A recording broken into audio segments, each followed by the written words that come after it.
Dun, dun, dun, dun, dun. Hey everyone, D here, and welcome to another deep dive into the Falcon and the Winter Soldier. We're of course focusing really big on episode 4 here. The whole world is watching, and yeah, they got to see a lot. They got to see a lot.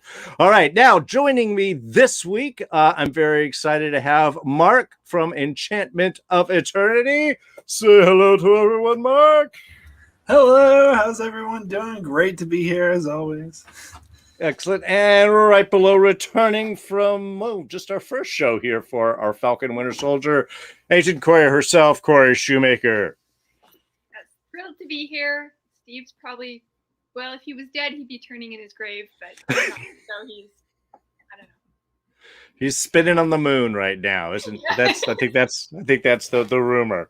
All right, want to be sure to thank everybody who is joining us live in the chat, and V Warren making the show live. Devontae Smith always here with us. Nice to see you both, and everyone joining us in the archives. We will be continuing this on, of course, for the next 2 weeks, the next 2 big episodes.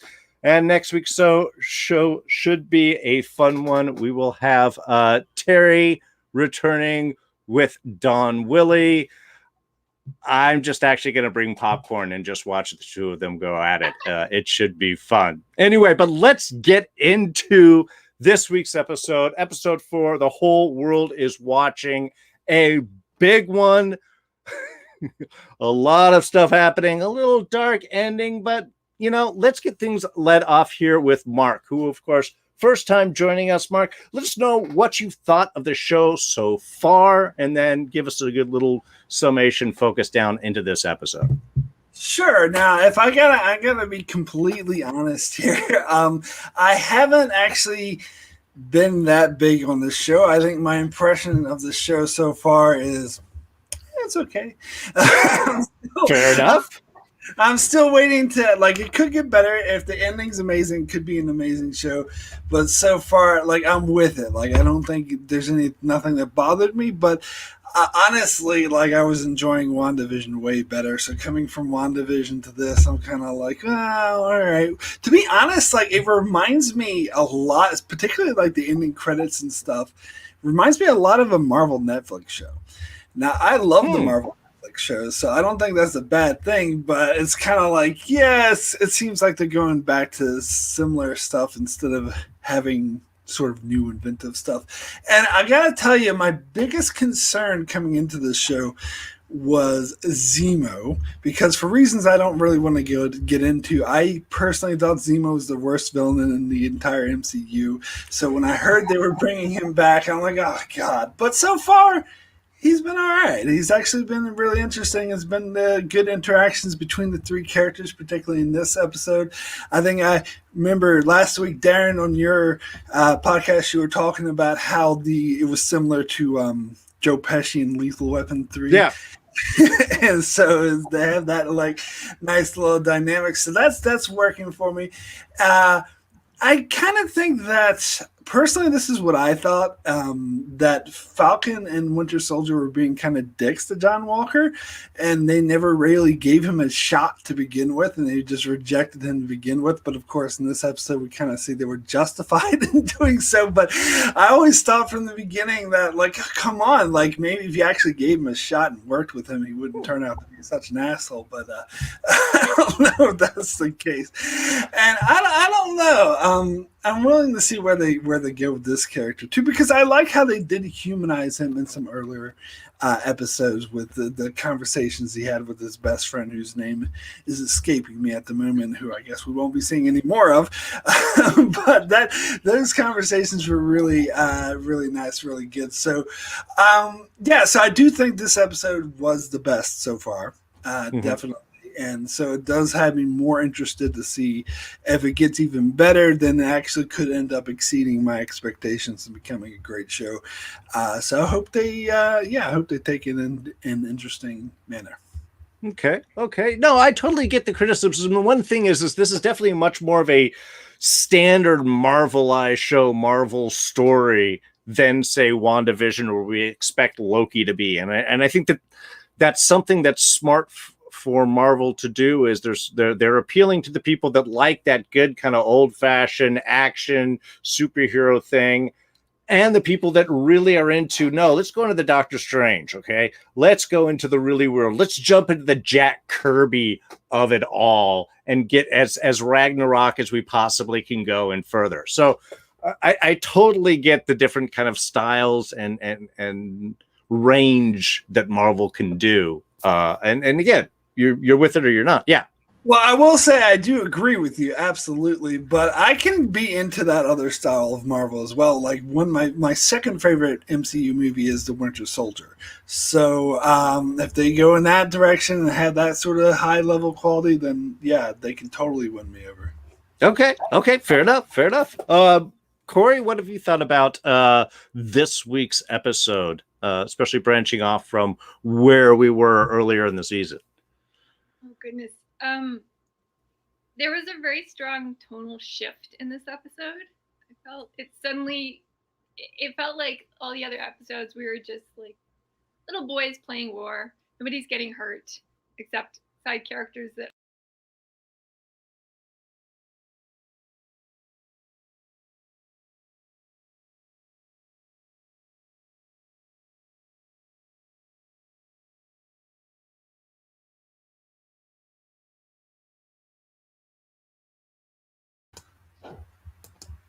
Oh my god, I'm the only one here. What happened?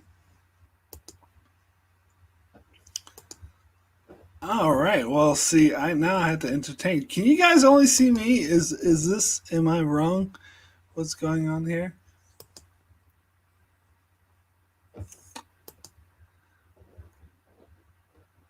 Yep. I do not know what's going on. Hello. Okay, I'm alone. I'm the last man standing. Hello. There's Alyssa and Don in the chat. How's it going? Devontae, I guess I'll just keep talking. I don't know what happened. Oh, for the save, Marcus the Pro. Sorry, I have no idea what happened, except I have Spectrum. And that's my internet server. That was weird. Luckily, I could broadcast from my phone. We're hotspotting it today, baby. We're not going to deal with those stupid ISPs now, man. Anyway, thank you for covering there, Mark. As I was saying, you. before I was so rudely cut off. But I was saying that the other episodes felt a bit like we're playing a mission. There aren't really any stakes, any huge stakes. The previous episode started to get a bit serious when they traveled to that very crazy city, but we didn't actually have a death that hit home for one of the main characters until this episode, and we saw Cap murder someone, and not even in the middle of a battle. It was in a public area, which the only thing I could think of for that was it reminded me a lot of an English literature course I took where we were talking about the identity of knights during medieval times and how they were literally required to have almost a split identity of when you were on the battlefield, you are expected to be a soldier, you are expected to murder, you are expected to kill. This is what you do. It is your job.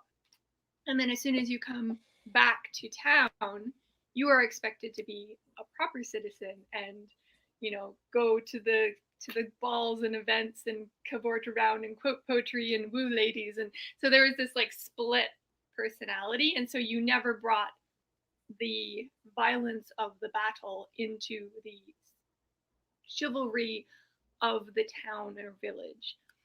And so what we see here is kind of a conflation of these two, which is shocking. And I know it's like wrong time period, but that's immediately was what came to my mind is, oh my word, he's taking the Cap of the battlefield and throwing him into the middle of a square of civilians, which, I mean, we've seen Cap fight among civilians, like Loki. He had to take down Loki in among a whole bunch of civilians. But it was never with the implication that death might happen.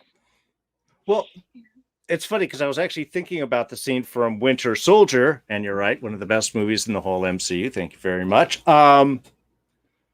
When we have Fury and Rogers are talking back and forth, and he says, "Hey, you know, I took a gander in those SSR files. You know, the Greatest Generation guys did some pretty bad things."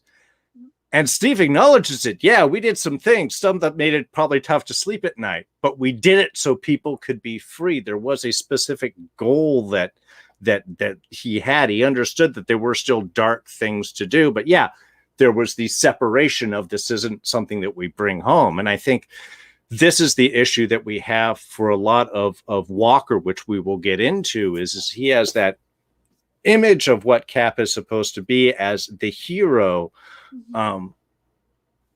But he's coming out from an entirely different place. And especially once that he takes the serum that kind of over and emphasizes it, it shows that while he is a good soldier, there are reasons why, what was it? Tommy Lee Jones' character, the one that he wanted to be chosen in the program back in First Avenger, why Erskin said, no, not this one. He doesn't have it in him. There's something different from being a good soldier. You have to be a good person. Yes. And I think this is a great episode where we focus on that is where Sam is living up to Cap's ideal in looking for a way not to fight. Yes. Where you have exactly. You know, John now obsessed with it's about fighting. It's like, no, it's not about fighting. It's about not having to fight. And that's one of the conflicts that we see immediately between Sam and Walker. Even Sam and Zemo, right? He's all of this about, I'm seeing the humanity in Karli. I would like to try to save her if I can. If there's any way I can talk her down off the ledge, so to speak, I'm going to do that. Instead of Zemo's approach is, she's too dangerous, therefore we have to kill her. Like, the only solution to the problem is to murder somebody else, which isn't a solution, as Sam says, if people are dying. Right? Sure. And in a way makes him much more like Walker than even sort of what Karli is. He's more of the extremist. Yeah. And Dr. Erskin said that exact quote that you were saying. He said it's not about being a good soldier, it's about being a good man. And I think with Walker, we have a man who's a good soldier, and with Steve Rogers, we have a good man who chose or had to be a soldier because of the circumstance. Sure. Excellent. Well, one person who does know much about being a soldier for a very long time is our good old buddy Bucky Barnes. And we had an incredibly powerful opener for this episode. I watched it again. I've already seen it a couple of times. I still got teared up because, man, Sebastian Stan is... it's an actor and a trusting director that can put so much into a couple of actors just doing back and forths and holding those moments.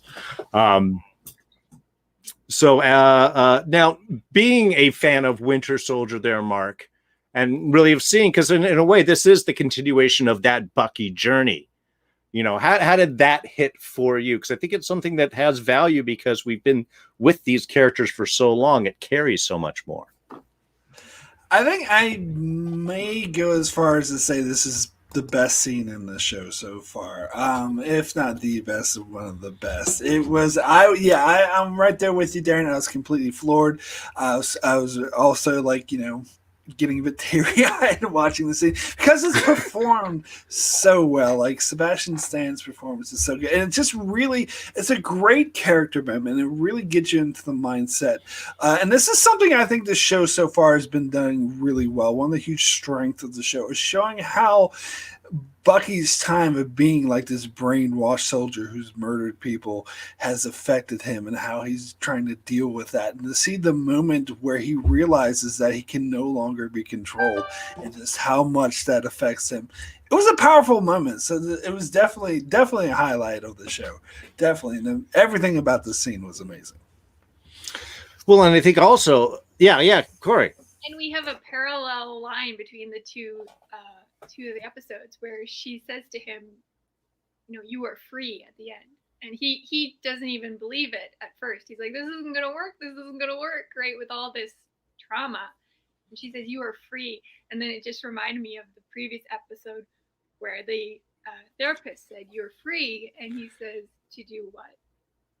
It is, because it gives a depth of that journey. At one moment, this is the most amazing thing, and then, which is a lot, I think, what the show focuses on with Bucky is, yeah, now what? I'm free to be my own person. Who am I? What do I do with my life? How do I separate who I was and who I could hopefully be? And I think that's why his reliance on the imagery of Cap and his anger at Sam passing that shield is so strong, because in a way that's the ground that he needs to try and figure out where he's going. And we see more and more why Sam was the right pick, why Steve picked the right guy to take the shield. It's just like everything keeps showing that over and over again. I think I had a quote where Sam says, he's talking to Zemo, and Zemo's talking about, we have to kill people, that's the only solution. And Sam says, isn't that how gods talk? Absolutes, killing is a solution to the problem. And I'm like, this is why Steve chose Sam. He's about saving, not killing. Yeah. Well, the other thing about the opening scene is we have here is we get that instant connection between him and Io. That she is the one that helped break the programming, and the type of connection that you have to have with that person, and then kicking the ad episode that immediately to now 7 years later, Bucky has betrayed in a way. But again, has he? I mean, I understand the anger that, oh my God, you let him out of jail, and what Zemo had done. But it's not like the Wakandans were going after Zemo before. I mean, he was in a jail. What is the plan? I mean, I don't know. Or is Bucky's plan all along like, no, I'm going to use him and then I'm going to kill him? And maybe that's the thing that Bucky's fighting with right now. I mean, he'll use him and hand him over. Yeah, Mark. I can see their point of view, though, because being in jail, that's a punishment. He's in jail. But now he's free and about, and that's unacceptable to them. And I actually think it's like shows the Wakandans like how strong of character they are. And again, thinking about Civil War, where Iron Man or Tony Stark immediately blamed Bucky for his parents' death, but they're willing to overcome that. And they even she even points out to him, you killed our king, but you were just a weapon. He was the man who unleashed you, and so we want him. And I think so. Yeah, I'm kind of with them. Really, it's like, oh yeah, I can see their point of view. Like, you can't even try to use him to solve any problems because it's unacceptable. Like, he needs to be punished in some way or form. Mm-hmm, mm-hmm. I guess. Yeah, I saw it as more that there is the possibility of him escaping and then him being on the run. Yes. That's what I saw. They're like, listen, at least when he's in jail, we know where he is. Sure. But you break him out, you can't babysit him. Like, are you going to either give him to us and we'll deal with him? Which is illustrated later in this episode. Yeah. And in a way, I mean, I guess it does make sense in the sense of, okay, look, we let the UN have him. But now he's out, so now he's ours. We gave you the one chance to do it your way, and now it's going to be our way. So, yeah, I mean, I get that. And it does set really again, it puts Bucky in an interesting places now in order to kind of do the right thing. He's got to sort of betray things, but not, I mean, I don't think even when you get to the big fight later on, it's not that he's fighting to stop them from taking Zemo. I think they're both fighting to just keep him from killing anyone, yeah. With the pointy things. Yeah. And I liked also that they are reiterating the wisdom and choice of their king, T'Challa, which he did the same thing with Zemo. He said, I am not, those two over there are fighting at it tooth and nail because you set them onto it. I am done with revenge and vengeance. I am, I'm forgiving, and then we'll step forward and you'll have to pay for your crimes. Right. I love seeing that they're echoing his previous sort of statement. All right. See, looking over here at the chat, Devontae Smith mentioning how much he likes Bucky, but he should be serving life in prison. If Isaiah did 30 years, how is Bucky being pardoned? We're not even going to say what happened to Isaiah is just in any way, shape, or form. It's totally messed up. As for Bucky, yeah, I mean, it's a fair argument. Technically, he was brainwashed, so he wasn't under his own volition, so he can't really be guilty of a crime in that sense, I think, from a legal standpoint.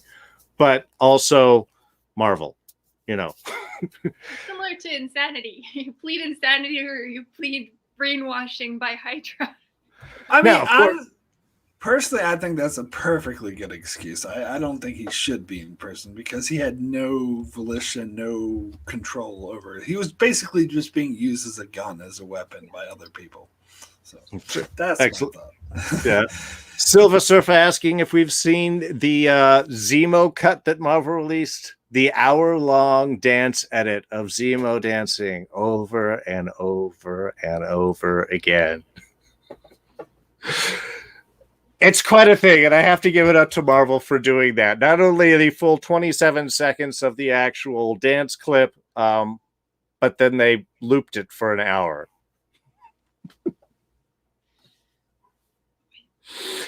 Let's see. We have here. Let's see. I didn't like the let's see, Silver Surf. I didn't like the jurisdiction decree of the Dora Milaje, arrogant for civilization that hid themselves for most of history. Yeah. But are you going to argue with them? I'm not. 26. The Dora Milaje's jurisdiction is wherever the Dora Milaje happened to be. Well, perhaps that wasn't the best argument, but John Walker's approach to it was much worse.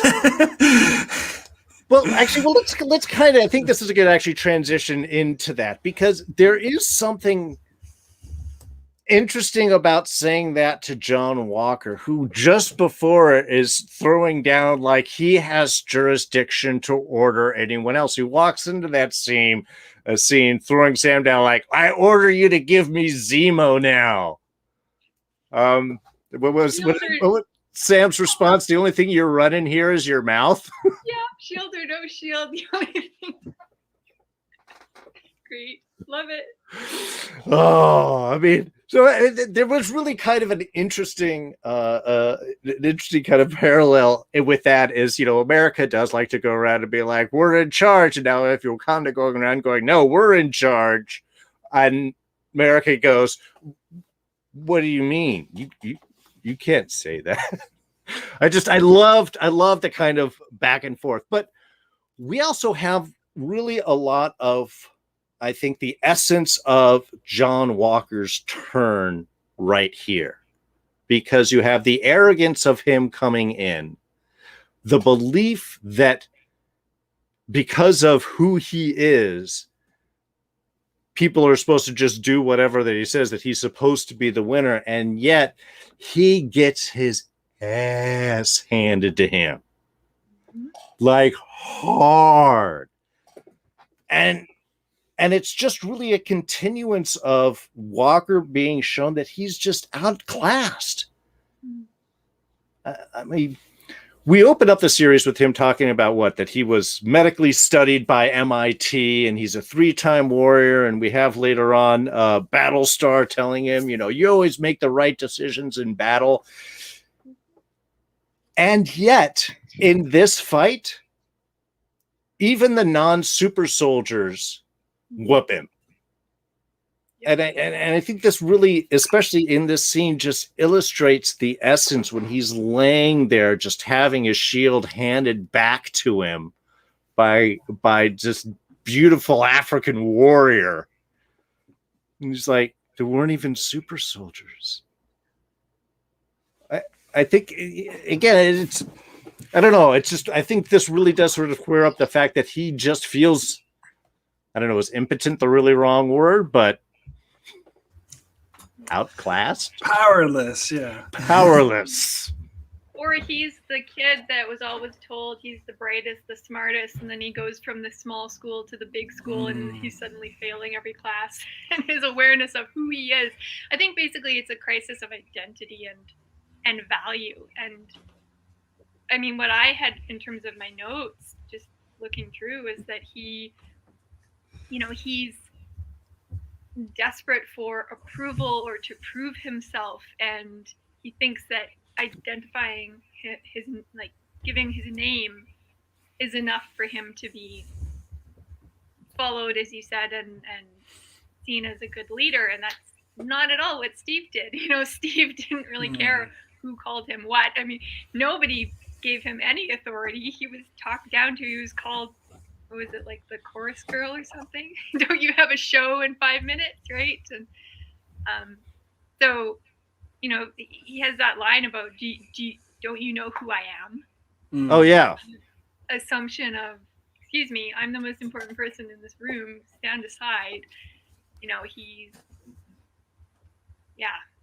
Whereas, Steve wasn't trying to prove anything. And I think John is constantly trying to prove, and he's constantly getting his butt kicked. And, you remember that confrontation between Steve Rogers and Red Skull says, "What makes you so special?"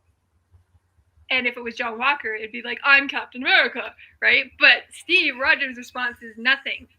I'm just a kid from Brooklyn. And that's what makes Red Skull even more angry, because, like, what? There's nothing special about you, and they picked you.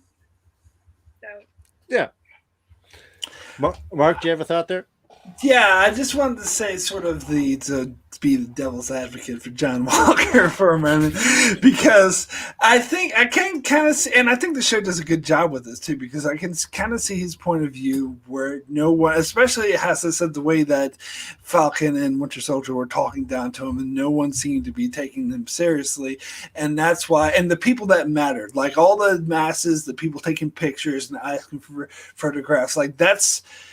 They only matter to a certain extent. The real people, the real big boys who play in this field, are not taking him seriously, and so that's what's kind of putting him in this mindset that where he feels like he constantly needs to prove himself. But I think you're absolutely right that he's proving that he's not worthy by assuming that he is, by saying, "Don't you know who I am?" and coming in. He's overcompensating, in other words. He feels like he needs to prove himself because no one's taking him seriously, which I do think the Falcon could have been nicer to him earlier.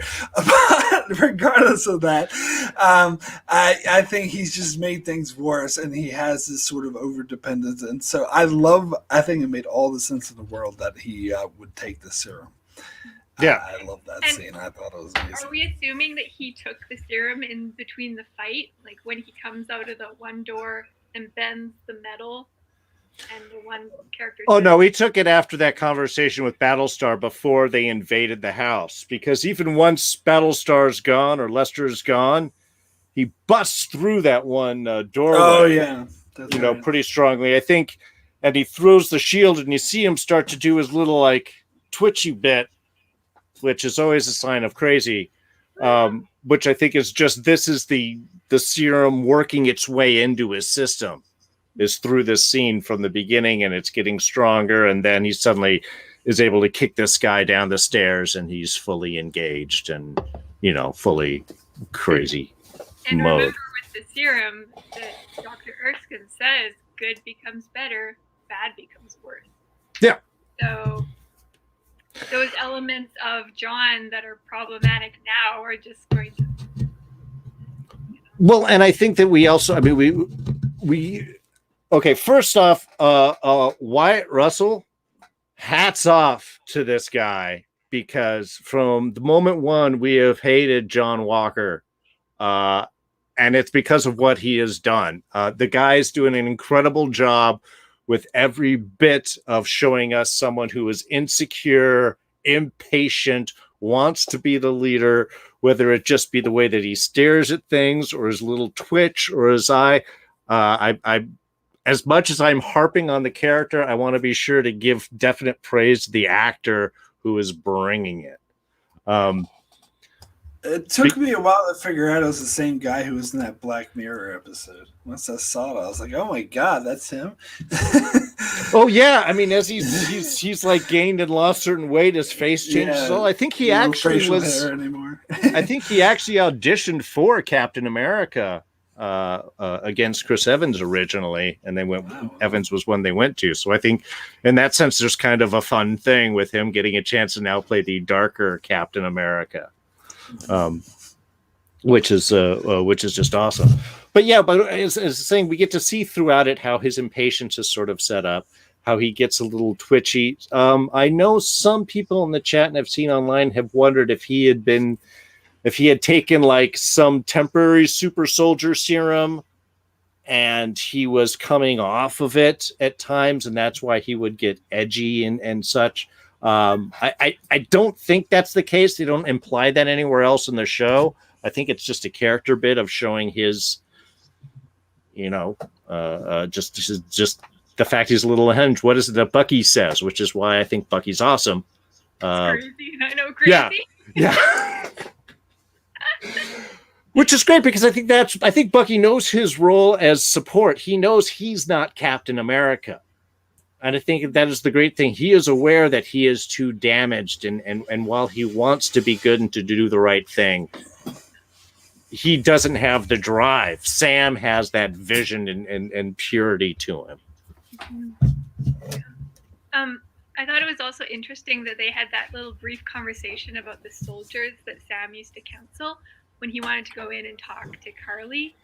And right. I know the soldiers that you used to counsel, and I'm thinking, like, was he in counseling himself? How does he know about this work that Sam's doing? Is he talking about the men in general that need help with PTSD? Does he himself has PTSD? I mean, there's clearly some kind of anger issue going on. He's a bit hot under the collar. He's aggressive. Yeah. We're gonna do things my way. Don't patronize me. Even to his own, even to Lamar, who's supposed to be his best man / support / partner.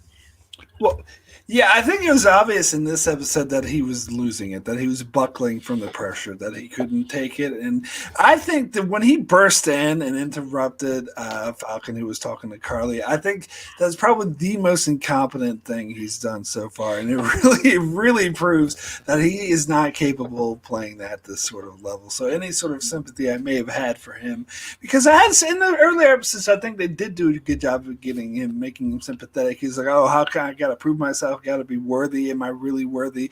But then he proves that he's not, because he tries too hard to be, I have to be the one in control, you have to listen to me, where he hasn't earned it yet. Of course no one's going to listen to him if you haven't earned it. And by barging in and destroying their best shot just because he's being an arrogant hothead proves that he doesn't know what he's doing and he shouldn't be listened to. So yeah. No, I was going to say, and I think that's a perfect transition, because that is another scene that I really did want to kind of get into here, is that scene between Karli and Sam. Because if anything shows why Sam is Captain America, it is this scene here. He's using the fact, that he has dealt with soldiers with PTSD that have come out of combat, that are dealing with loss and those types of issues. He's identifying with the cause, with the pain. The reality is, and I think Karli has a good argument. The more you hear about what's happened in the past 5 years and what's shifting back with the GRC, it's like, wow, was there a better world at the time? Was it something, what were the options here? Oh God! And the line that Sam does, which is my favorite in the whole bit, when she's like, "Maybe I'm making the world a better place. Not if people are dying, then it's just different." Yeah. That even gets Karli just kind of smile and identify and be like, "Yeah, okay, yeah, I get that." Yeah, they have a conversation instead of fighting about it. Put down the pointy sticks. Civilized conversation, and maybe realize that we might have some things in common instead. I mean, the only problem I had with Karli is that she's arguing that the world was better before, and she talks about how she was forced to live with people because of the snap that she would normally have been taught to hate. And now she is one with them because they're all one world together. and we sing Kumbaya while we blow things up. But that's not it's not really going to work. And Sam calls her out on it, saying, now your approach is a them versus us. How does that line up with your argument that the world is better and that I value other people that I would have normally been taught to hate? But you still are operating according to a them versus us mentality. The one thing I absolutely loved about this conversation, the thing that I thought was great, is how Sam brought up what Zemo said about her, how he views them as supremacists, and how she was like taken aback. She's like, "Oh my god, it's totally like she's totally thrown off." But I would like to think if she's really open-minded and intelligent, that would make her sort of start to reconsider, start to look at things as people could actually perceive her in that manner through the actions that she's doing. So I really think that her and Sam could have come to some sort of understanding, maybe not like a total disarmament peace treaty immediately, but they could start to build a strong relationship here if it wasn't for John Walker coming in and fucking things up. Well, yeah, and I think that's where you hit that point where there was actual progress being made. There was connections. There was a place that could have been gone if White had to walk in and throw his thing down and say, "I'm Captain America. You're under arrest." Yeah, and he totally broke that very fragile trust that had been established. And so now Karli doesn't trust Sam. So now she's threatening his family to get the truth.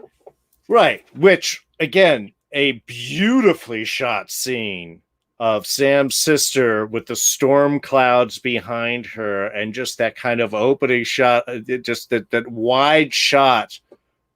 I think there's so much of what was being said right there with those visuals, and the fact it's like, no, if you're going to believe any one thing, my brother is not working for that man. But also even more the point of, how much. And I think this goes more to the point with Karli and how we might, like you're talking about, Corey, have an interesting kind of reversal, because in that scene with Sam and her, she talked about really power. And if anything, this series is about power. If there's the super soldier serum and the power that it gives you, the power broker who is channeling things here, or the GRC who are the people in power. And of course, what Karli's really fighting about isn't necessarily the GRC or the world of or those change, or that the world was better then or now, but more the fact of seeing of people that are supposed to be doing something and helping aren't. What was it that the guy said in Donya's village or Donya's building when Sam walked in? It's like, people that help don't. The GRC was supposed to send teachers and supplies and food 6 months ago, and we haven't seen anything. Mm-hmm. We're seeing our when people are pushed aside by people in power, they will get lashed back out at against. And we have, in many ways, seeing how the power use and the reactions to that power kind of overplay, whether it be through Sam, through his family with the bank, through Karli fighting back against the elements of power, Zemo talking about how power is run by supremacists, or Wyatt feeling that he is powerless. Or sorry, Walker, not Wyatt. Maybe Walker too, but who knows? Sure. Excellent. All right. Let's see. Yeah, I mean, she has a quote where she says, "They labeled us as criminals for pushing back. They gave us hardship and struggle. And what's happened is they were refugees, for lack of a better term, displaced persons is what they prefer, welcomed into a country. Then when the snap happened, they were forced out again." He said they were forced from their homes. But I'm wondering, like, are these the homes of people who snapped out of existence? Did they just, like, move in? Like, is this similar to what happened in Germany during World War II, where people basically had left their homes and other people had moved in, so they could never go back? Well, in a way, yeah. I mean, think of the economics of it. Half of the world's population disappears. You have, I mean, Real estate values go down, that's for sure, because you have a lot more people now that are available. But you have people that are working. You're having to do rebuilding. People don't know anyone's coming back, so they're going to have to rebuild their lives. There's going to be a lot more movement, immigrants work, a lot of the stuff that the EU was dealing with before the Syria disaster sort of overblowed the system. But the fact that people could just move around and work and do things, and there were a lot of places, then the unsnap happens. And now all of these people are back suddenly going, well, I want to go back into my house, or I want my old job, or I want you to do the thing that I was doing. And now the people that had stepped into that role are being pushed out. And generally, of course, that's going to happen primarily among economic lines, you know. All I can think about with that snap problem was like, what happens if you're married, your husband snapped out of existence, it's 3 years later, you get married to somebody else, and he snaps back. You're like, now what do I do?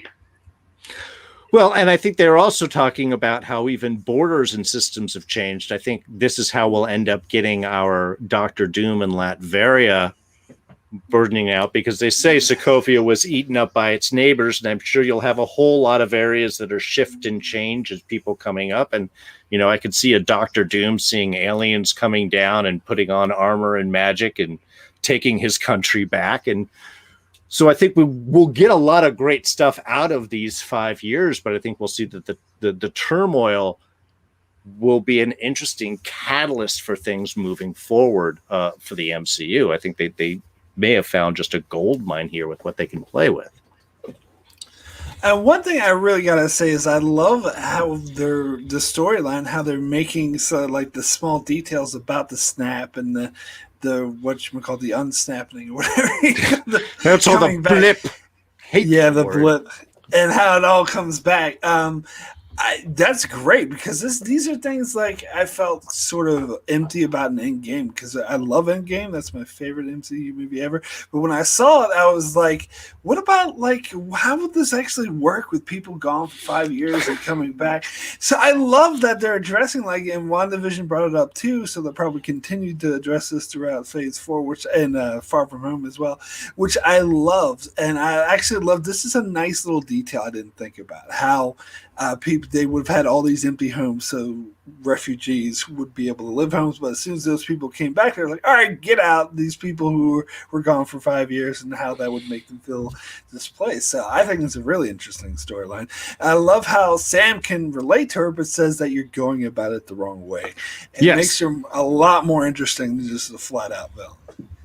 Well, I think that's the thing, how much that he can actually identify with her goal. It's like, yeah, I can't get with the way you're doing it.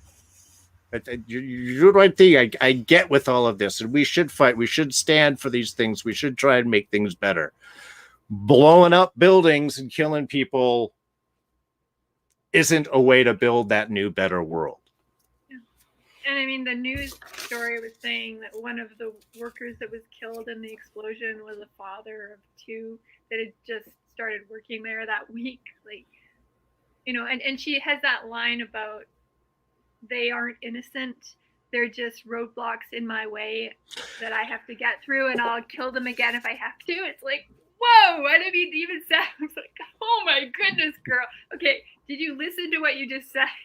Well, yes, but she did. I mean, that was the kind of cool thing, is Sam points that out immediately, and she's like, wait a minute, let me put that back in my mouth. I didn't mean it that way. But that is that radicalization. When people are suppressed and felt without power, they will try to regain their power in any way they can. For Karli, she was able to get some super soldier serum and do it directly.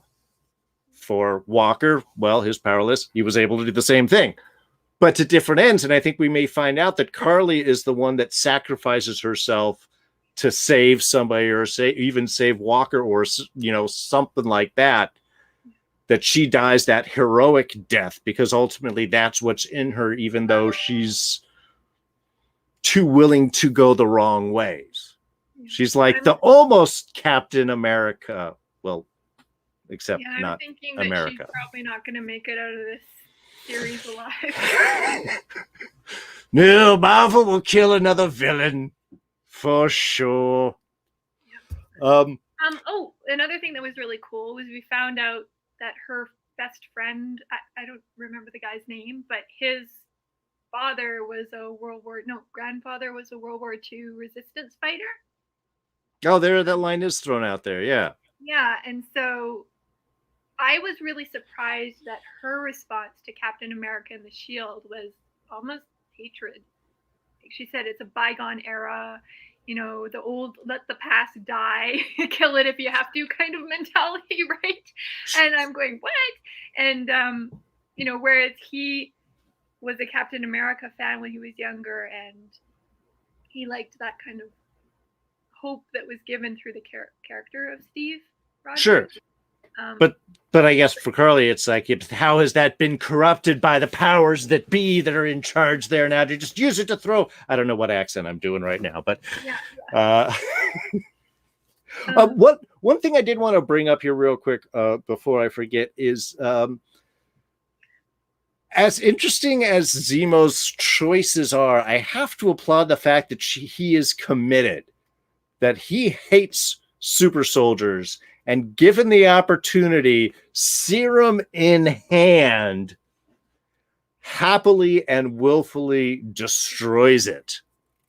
And I think that's probably one thing why he has a certain respect for Sam, is Sam's, when he asked that hypothetical, was willing to throw down immediately. No, I'm not interested in something like that. I'm not interested in power. I'm interested in doing the right thing. Yeah, and that also really shows the juxtaposition, the difference between John Walker and Sam. That, John Walker has the serum. He's tempted. He debates it, but he eventually takes it. Where Sam is flat out no way. And also, I love that moment with Zemo. I think that was worth bringing it up because it does show, like, as much as I despise that character, I think it does show his strength and character, that he's consistent with his convictions. Yeah, that he thinks anyone with these kind of superpowers is supremacist, and he absolutely would never become like them because he thinks it's like becoming like the devil, so he would destroy it first of all. Because that show, I gotta give props, they had me fooled. I thought he was gonna take it.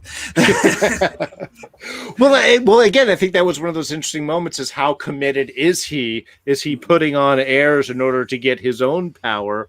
Or is he really like, sure, he wants to get out and he wants to have his life and do his thing and have his fancy stuff, but ultimately he is definitely committed. What was the line? I'm committed to seeing the end of this endeavor. Are you? Yeah. Although, I mean, his decision that no one should have the serum, and that anyone who has it should be killed. Sam calls him out, saying, "Isn't that what God's decides who lives and dies?" So, I mean, even though he's not taking the serum, he's still making choices of that kind of grandiose and magnitude that he really shouldn't have the power to choose. He can't choose life and death for other people, but he is. I think Zemo even has to acknowledge that while that is his belief, there are exceptions. One, he was touché with Steve Rogers, though he was able to say, but there's never been another Steve Rogers. But even Sam throws back, what about Bucky? Mm-hmm.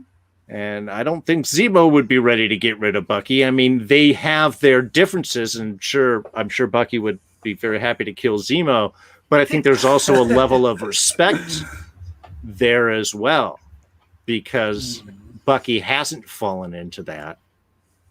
There is a certain level of control that he has, and I think Zemo even has to recognize it. So I don't know.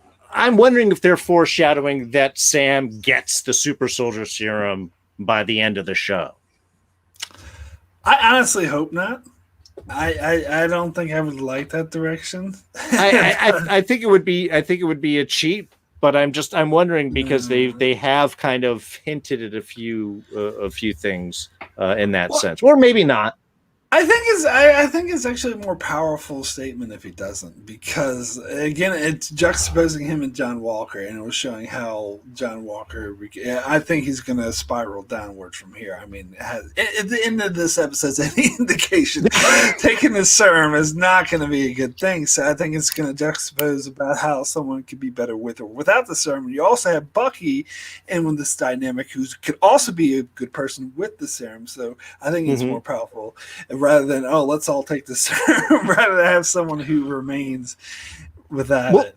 Well, yeah, well, and they've been very clear to show how Sam is someone who is able to stand up against super soldiers and not be a super soldier himself. I mean, definitely he's using a lot of the technology of the wingsuit with him. I mean, they're showing how using the wings to block, to push back, to use the jet exhaust to push away. I mean, they're definitely integrating his technology in with his ability. But in that sense, that is his super soldier serum. You know, that is his leg up that he needs to compete. He doesn't need anything else. Whereas I think what they're showing with Walker is, yeah, his skills are still lacking, you know, like, even in that sense. His tech does the work for him. I think they illustrated. I think there was a conversation. I didn't write down, unfortunately, the dialogue, but there was a conversation where they said earlier where I think quite illustrated that John Walker's skills were useful for him in like Afghanistan in that setting that he was in, but putting him in this setting, he's sort of out of his element, and he's trying to compensate for that, and he can't. So it's not that he's not skillful. He is. It's just not in this situation. He's trying to be something that he's not. Right, exactly. He's just, this isn't his position, and even though he thinks he should be entitled to it, that doesn't make it so. Exactly. Point to consider also, this super soldier serum that Walker, we're assuming, took is different from the original, right? Because that scientist is saying he. Oh yeah, that's right. Yeah. So I wonder if is him going off the deep end the result of the new serum, or is it a joining of the problems of the original, making bad worse, good better, plus tweaks? Just something to consider. Also, I'm wondering, maybe his strength and everything that makes him amazing in the first few episodes that they reference, what if that was a result of like the Patriot Project? So was he given something similar to what the Patriot was given in Agents of S.H.I.E.L.D.? Because we saw, I'm blanking on Mace's character. Sure. And they might, and if they did, I would expect to show a reference to. Otherwise, my assumption would just be that you know, we may think about that, but there's no evidence in the show to present that. Therefore, I wouldn't put it in the as a canon thing. But that's kind of a personal way of looking at it. What admits Devontae here in the chat mentions that Zemo would kill Bucky in a heartbeat. Bucky killed people and changed geopolitical alliances for 90 years. Are you guys crazy? Sometimes I am. But it wasn't. But I think Zemo understands that it wasn't Bucky. That it was Hydra who did it. They used Bucky as a tool in order to accomplish it. But yeah, and I kind of saw the opening, the scene with him in the jail cell when he uses the words and he knows, he's like, oh, I see that you're free of the mind control. That there is an acknowledgement that wasn't a choice of Bucky's to do. You know, he will be judging Bucky on what he does from now on. And he doesn't apologize to him. He's like, I'm sorry about that. That's gonna fix it. Tell me sorry. Let's not bicker and argue over who might like to. Let's see. I want to try. The only part that kind of gives Walker a bit of a redemption is the conversation he's having with his buddy, his partner, Lamar Haskins. I mean, would you take the serum? Imagine how many people we could have saved if we had that serum in the war.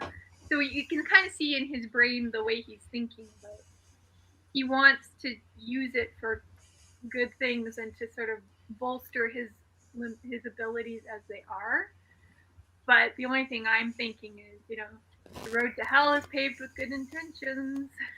Well, yeah, and I think it's important to note that, I mean, John Walker is, a hero. He is a good soldier. He's the top of his game. I'm not in any way trying to say that he is a bad person. He just has that potential in him. And if there's anything, that's what the super soldier serum does. It brings that out. So all of his self-doubt, he is somebody that needs his support structure around him. He needs Lamar there. And he knows that Lamar's going to back him up, that is always going to give him that reinforcement. To me, that's going to be the interesting thing now with Lamar gone. And yes, I'm assuming Lamar is dead and not just heavily wounded. Honestly, if they just make him wounded, I think that that's a cheap move. I think yes, that would be horrible. But I think this is what we have to see now, is what happens to Walker in this situation without that support behind him, and that would allow him to spiral. Because even Lamar had pointed out, hey, if Sam can top this out without any violence, we should give that a shot.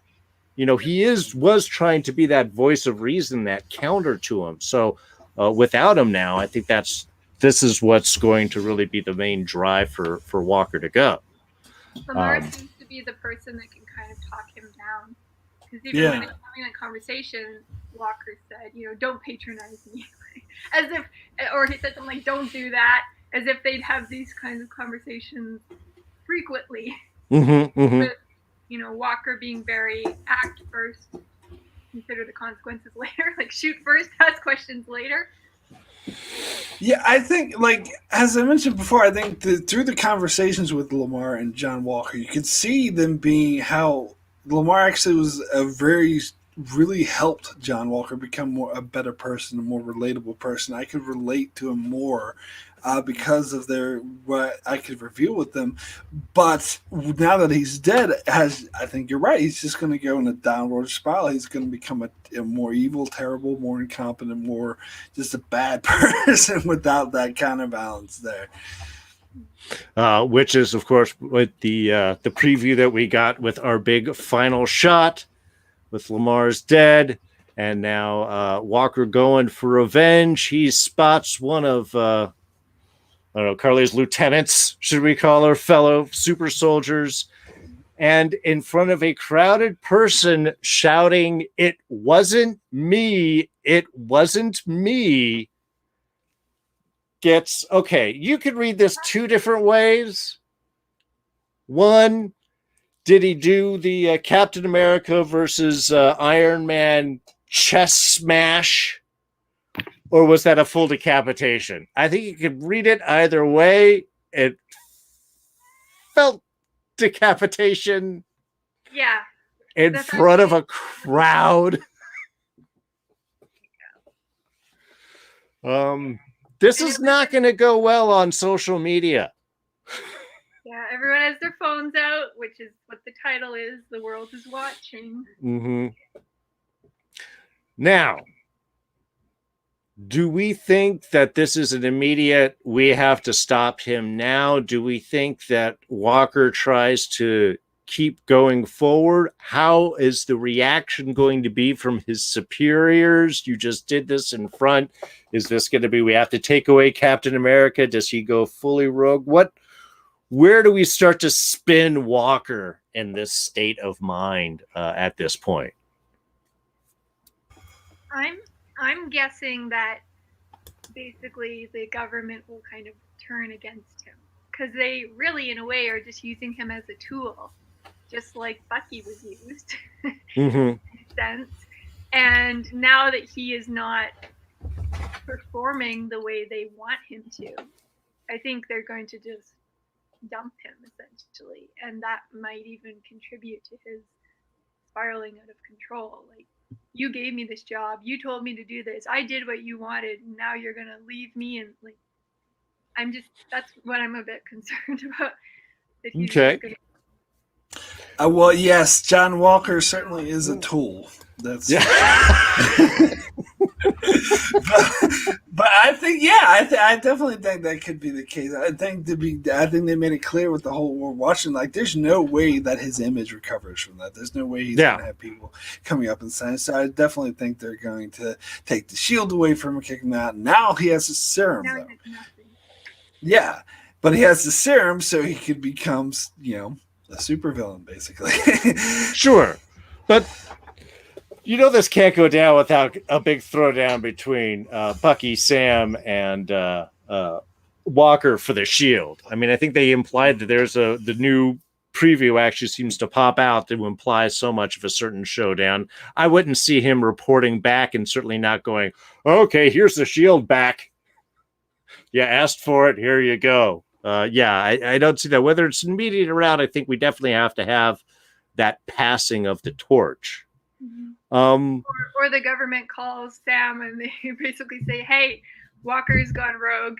Get that shield back and it's yours.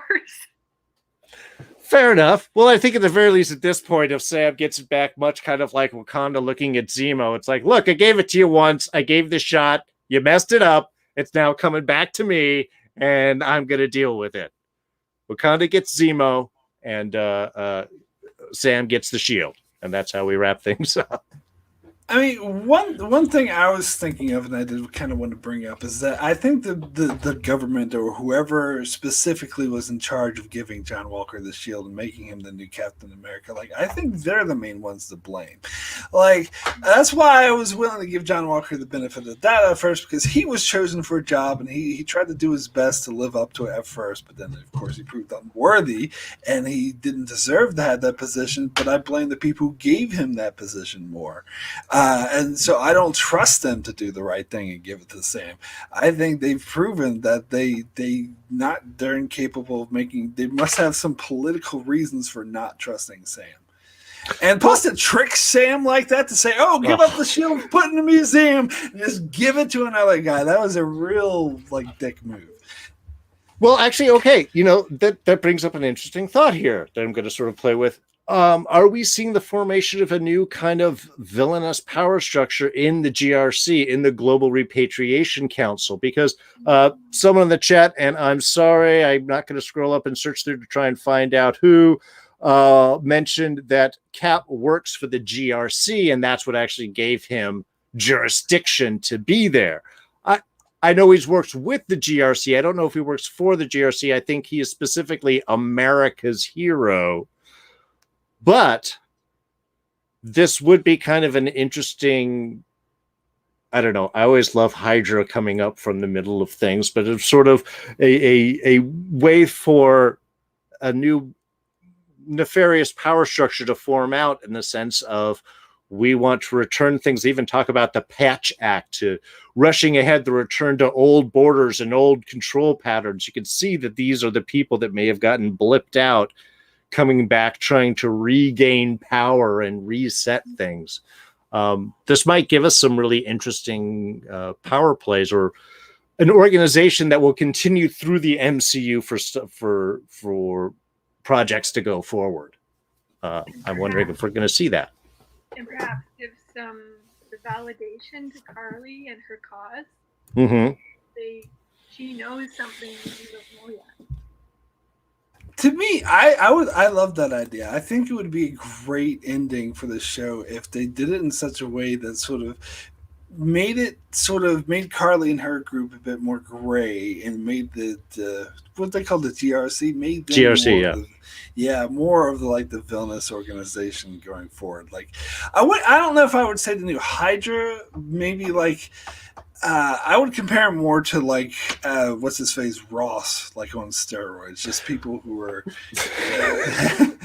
Late Thunderbolts, perhaps. Yeah. By the Red Hulk himself, Thunderbolt Ross. Well, actually, that does bring up my next little question, which is just more of a fun thing and means absolutely nothing, because we'll find out the truth in a couple of days anyway. The showrunners have hinted at somebody big, a well-known actor, popping up on the show. We have had things from, it's Blonsky's return. It could be Ross. It could be all of this. However, they've been very clear that this is someone who hasn't been seen before and isn't slated for a new project or anything, but somebody that they think will be very big. Now, I'm always hesitant with stuff like this, especially considering Paul Bettany's bit with WandaVision last time. And I think I have officially put my vote as Colonel Mustard in the study with the lead pipe. Well, I was gonna say I'm not falling for that again. You can't. It's just gonna end up being It's just gonna end up being Sebastian Stan playing a different version of himself. Yeah, see, it's Luke Skywalker, Sebastian Stan playing Luke Skywalker, who shows up in a preview in a movie theater when the fights are moving through, Mel Brooks style.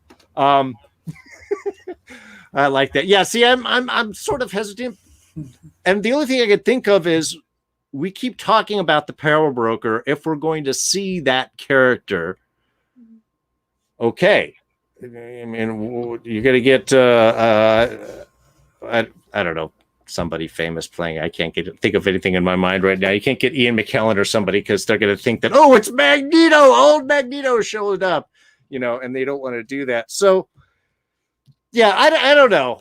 I think it's kind of a silly thing to like promise, like you're going to see something that you've never seen before that means absolutely nothing, but we got someone big to play it.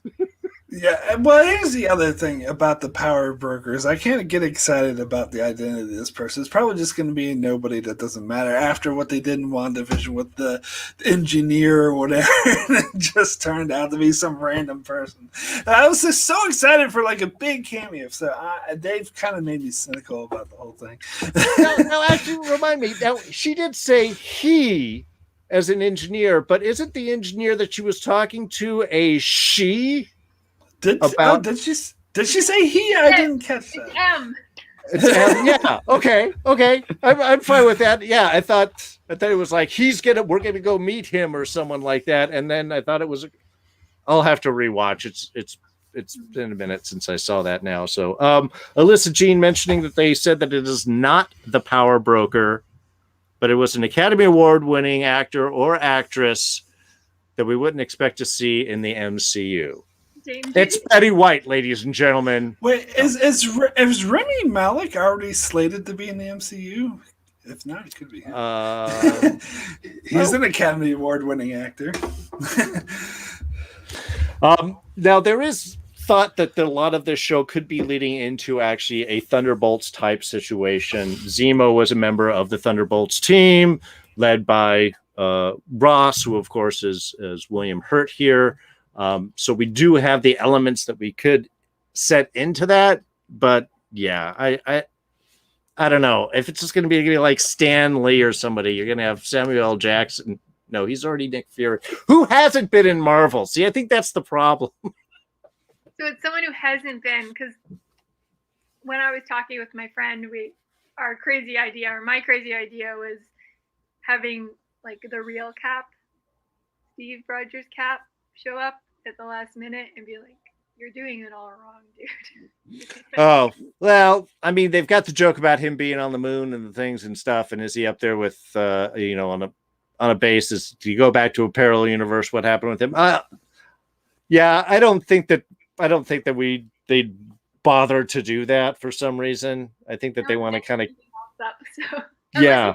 Time jumps in with Emmett, gives the shield to Sam, time jumps back out. Okay. All right. But yeah, I'm curious. We'll find out in a couple of days of who's this going to be. It's going to be a hot dog vendor. It's going to be, Jack Nicholson, just as a cab driver. That's going to be it. It's going to be very boring. Well, I don't think it's going to be Brad Pitt because he was in Deadpool 2. The Vanisher. That was one of the best castings ever. I thought that was freaking brilliant. Give it up for Brad Pitt for those choices. No, that's it. It's Deadpool. It's Deadpool who shows up. No, don't do that. Hey guys, keeps going. I will say though, I'm really liking seeing Sharon Carter's character in this whole. I think it's the best sort of reworking of her character from the films. Yeah. I like the fact they've made her a little gritty. It's made her a little bit more interesting. And if she is kind of working with the power broker or for the power broker, but not necessarily is the power broker, I think would also be an interesting choice because, again, the gray area that the show is really introducing of like, what is heroes, what is a villain, what is good, what is bad, who's a terrorist to this person and who's a freedom fighter to this other person. I like that they've played with those ideas, and I think, I don't know, it makes Sharon a much more of an interesting character. There's more that you can do playing with those kind of mixed loyalties, damaged, kind of ideals. She's a bit more Black Widow-esque now in her style and approach, and it just made me think, okay, there's no way her and Steve would be a good couple together. Yeah. He's like, I'm not ready for that. No, that wouldn't be good. And it just all sounds wrong when you look at it. Few thoughts on who our mystery guest will be.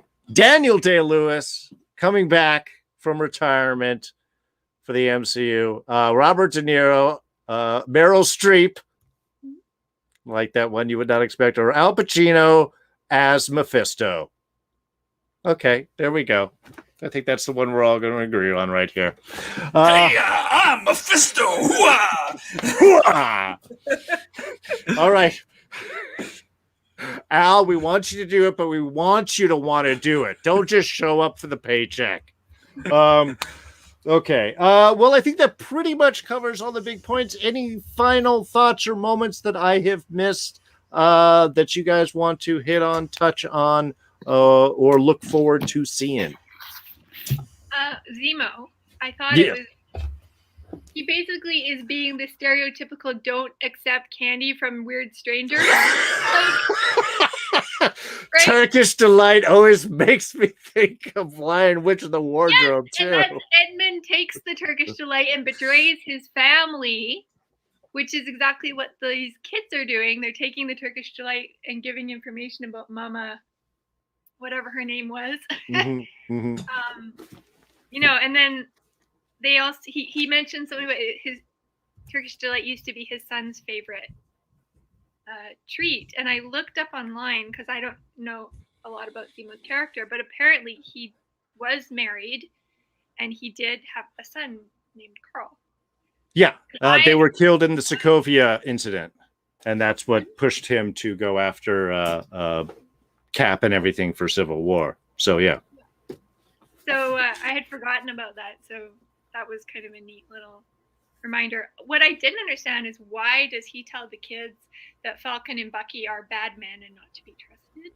Is that just him keeping his secret so that he can use it as leverage later? Yeah, it's keeping his leverage. Yeah, exactly. I think he's very clear that he is aware that the moment that his information isn't needed, that he's going to be tossed aside.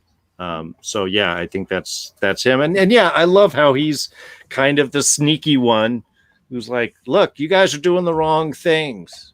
You have to give these people something first. Mm-hmm. You know, he's the wolf in the Little Red Riding Hood story. Well, I also thought it was weird when he walks in. He's like, I remember this years ago. My family would have breakfast and stuff in these types of places. Again, that's sort of aristocratic, and yet he can still play the man of the people,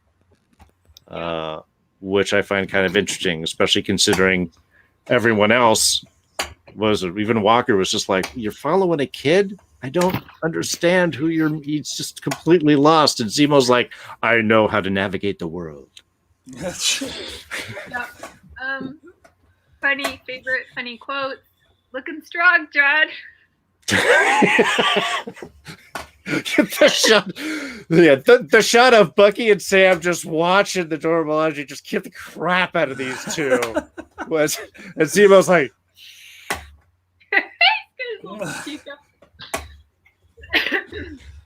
I mean, come on, Bucky. That's mean.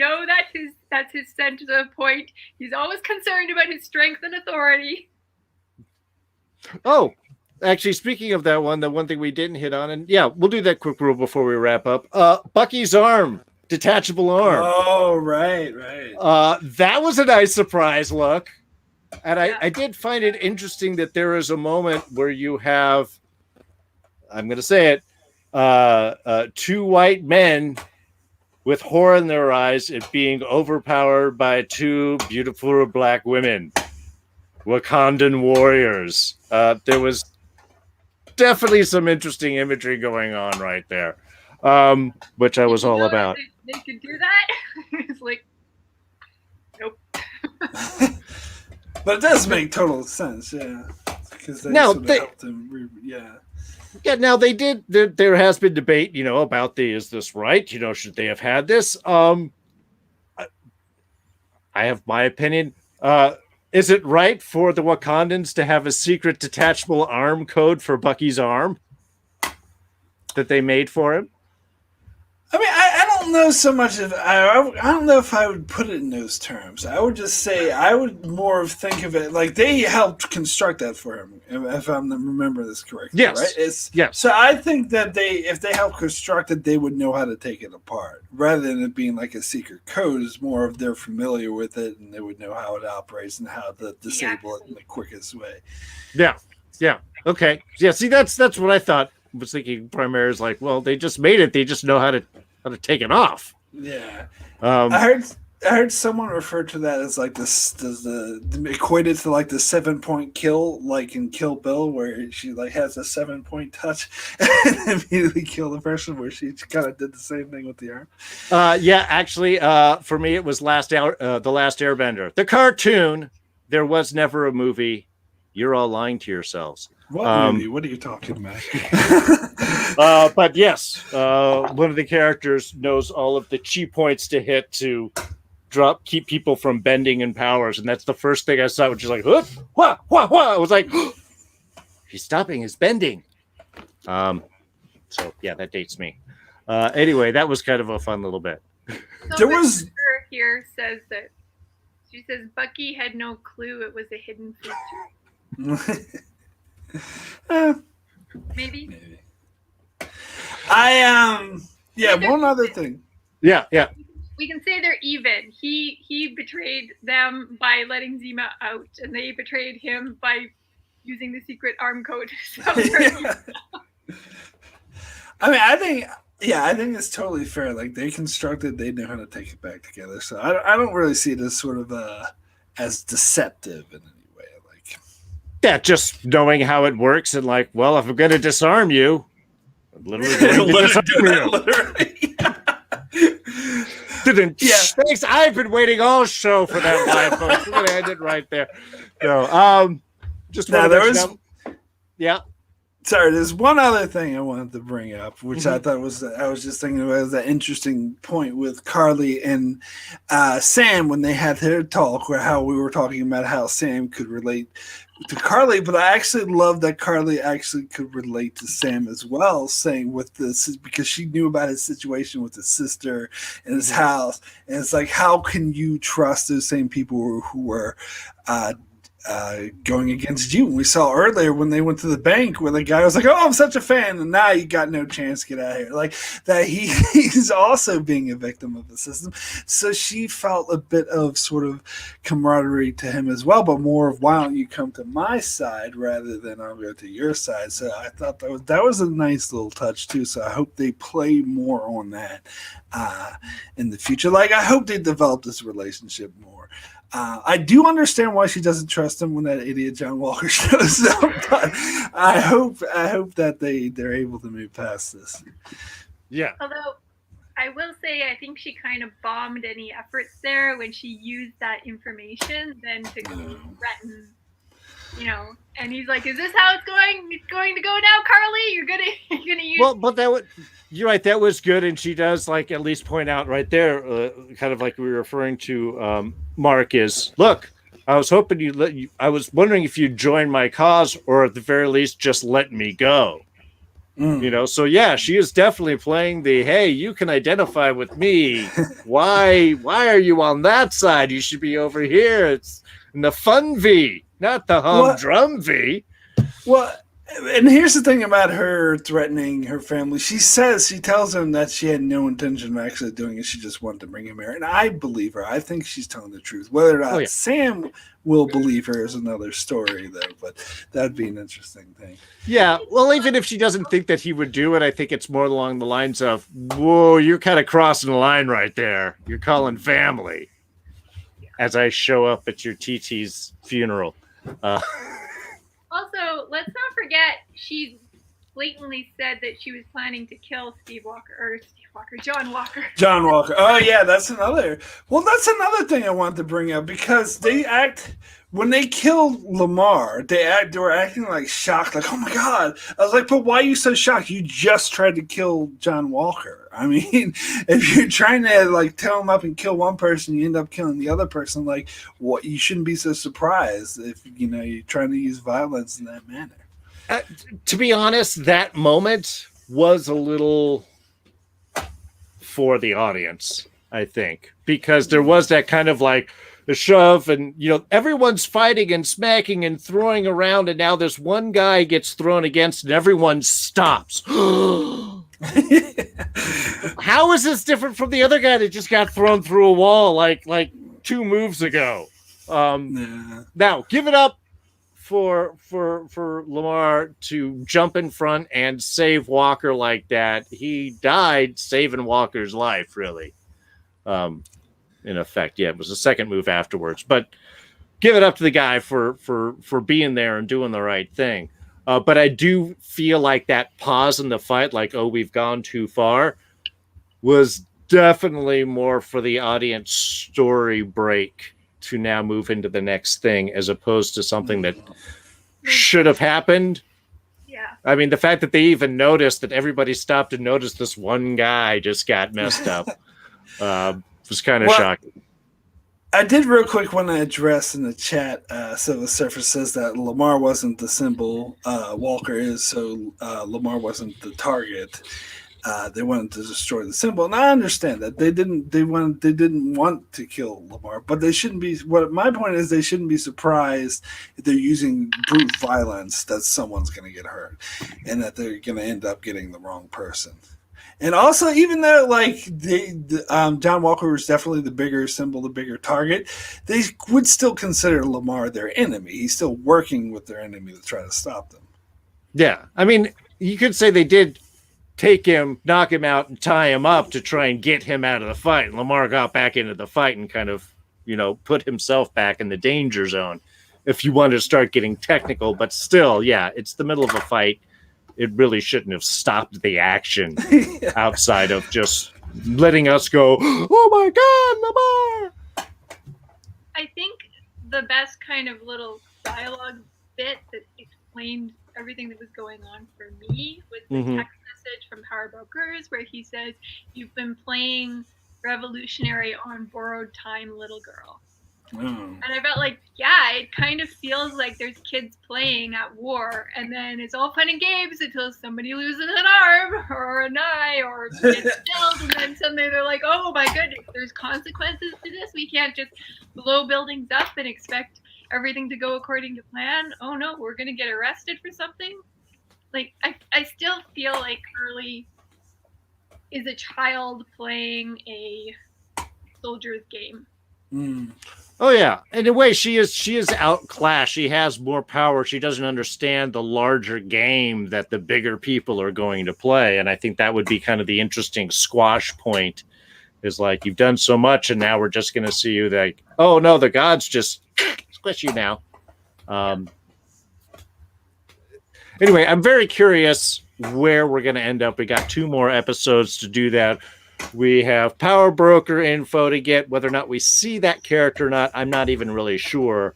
But we definitely have to deal with Karli versus the GRC and wrapping up Walker and getting the shield back to Sam. So a lot of things to cover and only 2 episodes left. So, yeah, I think that pretty much covers everything. Mark, let's let people know where they can find you. So my name is Mark. My channel is Enchantment of Eternity. You can find me there. I am doing reviews mostly of Star Trek at the moment. I'm also covering The Outer Limits and Breaking Bad. So you probably will be doing a season-long review for the show once it's finished, so you can keep an eye out for that as well. Check me out there.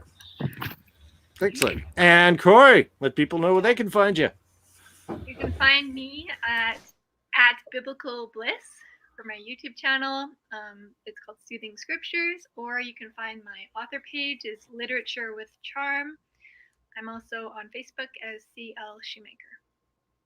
Excellent, excellent. I want to be sure to thank everyone who is joining us in the archives and everyone who is joining us live today. Of course, Silva Surfy, NV showed up right at the beginning. We had Lily Mack, Devontae Smith, Alyssa Jean. We had Don Willie, who's going to be showing up next week with Terry Huddleston there. Should be a great show. Everybody who is able to join us here live, everyone joining us in the future. Hope you enjoyed this review. Please like and subscribe if you did, and we will see you all next week. Thanks so much. Take care, and bye-bye.